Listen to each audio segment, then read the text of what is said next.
Hello, Mark. My name is Elisa Lin Yixuan.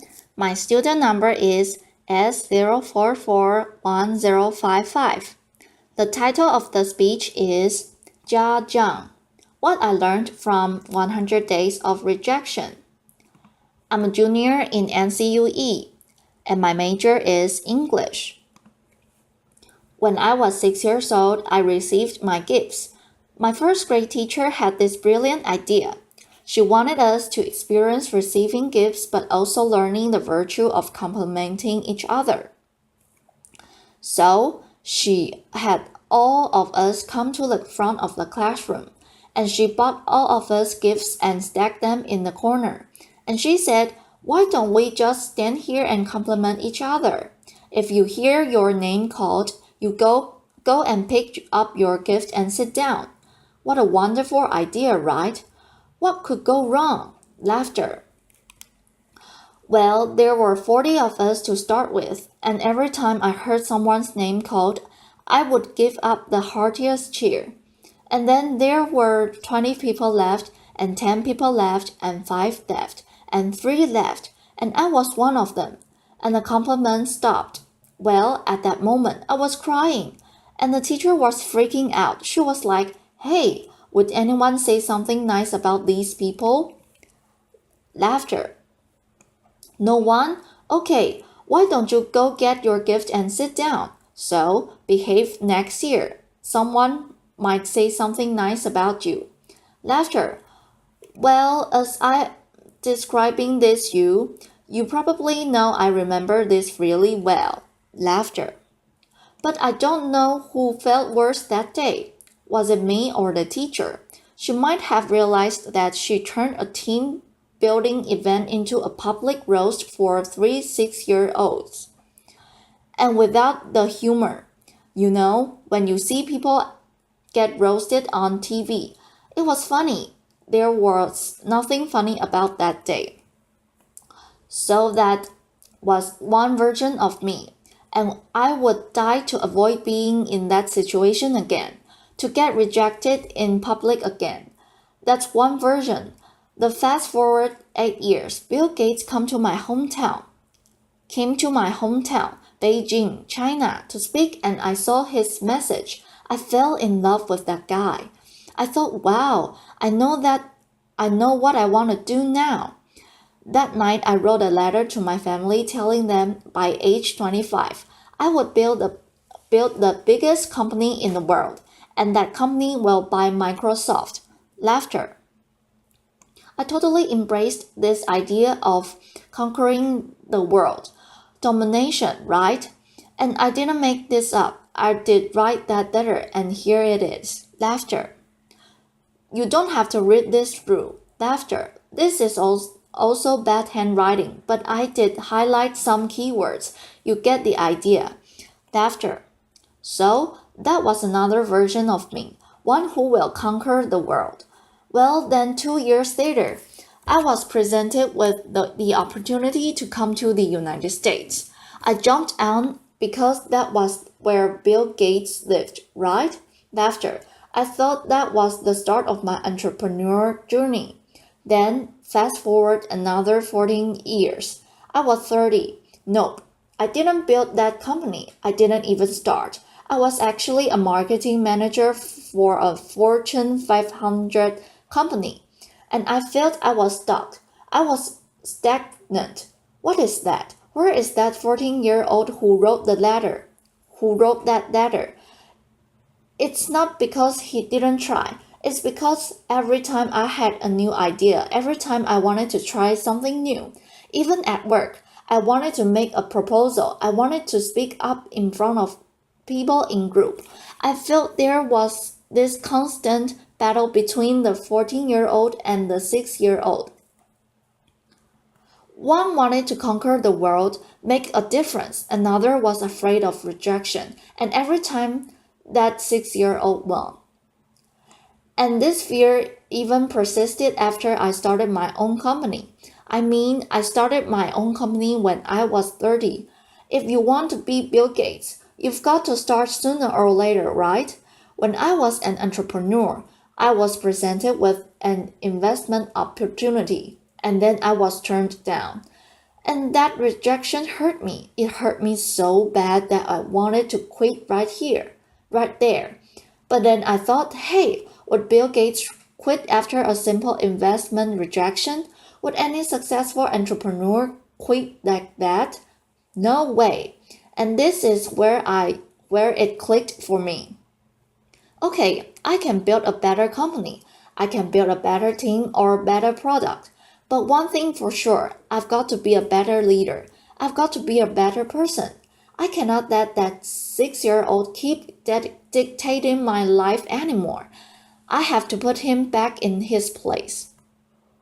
So this is where I went online and looked for help.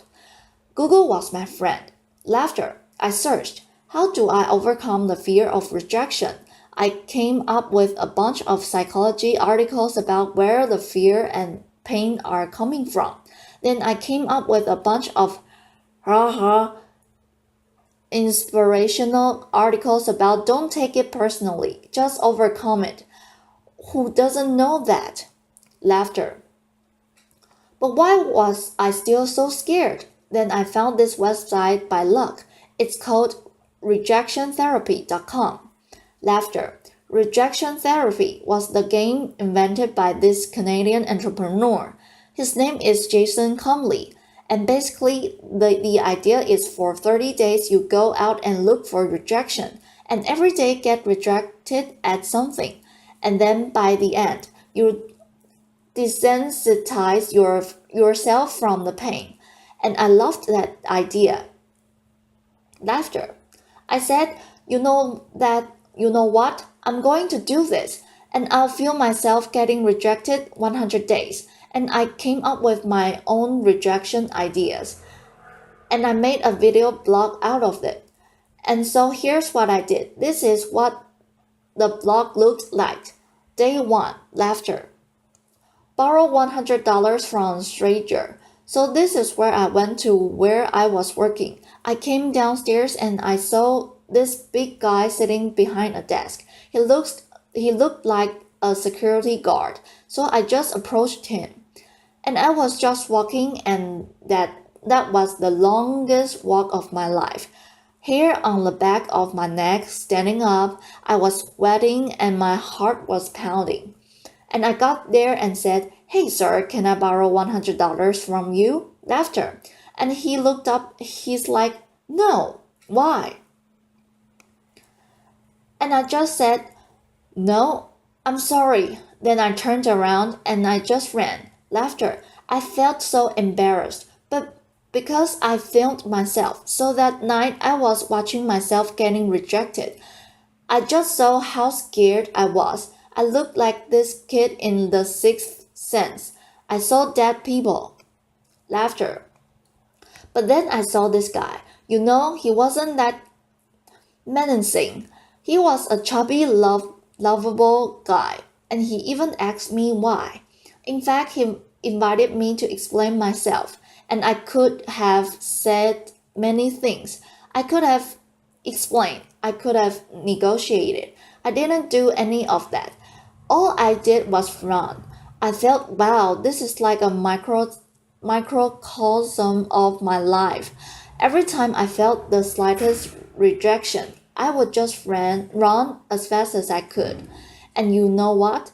The next day, no matter what happens, I'm not going to run. I'll stay engaged.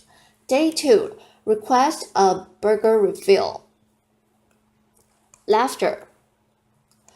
It's when I went to a burger joint. I finished lunch and I went to the cashier and said, hey, hi, can I get a burger refill? Laughter. He was all confused, like, what's a burger refill? Laughter. I said, well, it's just like a drink refill but with a burger. And he said, sorry, we don't do burger refill, man. Laughter. So this is where rejection happened and I could have run, but I stayed. I said, well, I love your burgers. I love your joint. And if you guys do a burger refill, I will love you guys more. Laughter. And he said, well, okay, I'll tell my manager about it. and maybe we'll do it, but sorry, we can't do this today. Then I left, and by the way, I don't think they've ever done burger refill. Laughter. I think they're still there, but the life and death feeling I was feeling the first time was no longer there.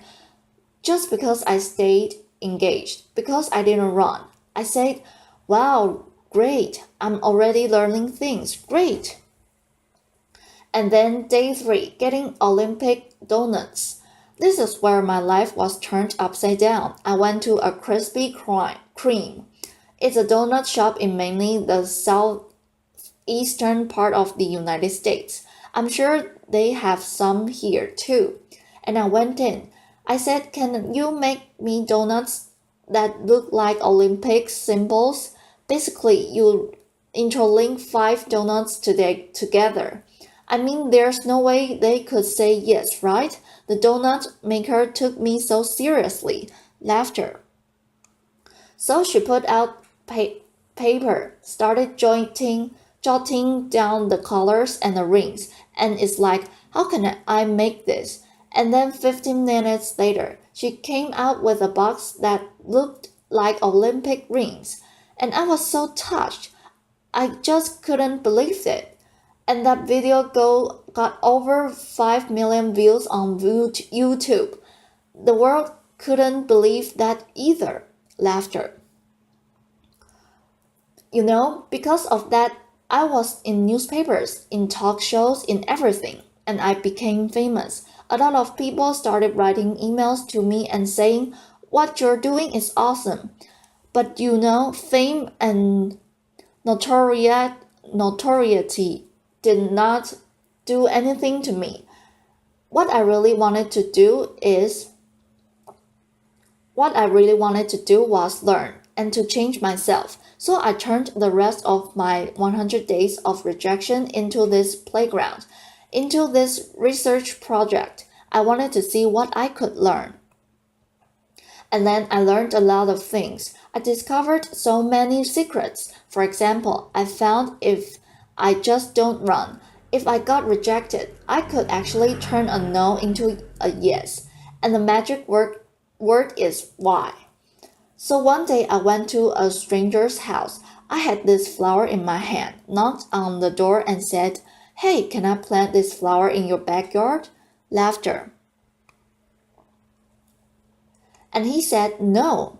But before he could leave, I said, hey, can I know why? And he said, well, I have this dog that would dig up anything I put in the backyard. I don't want to waste your flower. If you want to do this, go across the street and talk to Connie. She loves flowers. So that's what I did. I went across and knocked on Connie's door, and she was so happy to see me. Laughter. And then half an hour later, there was this flower in Connie's backyard. I'm sure it looks better now. Laughter. But had I left after the initial rejection, I would have thought, well, it's because the guy didn't trust me.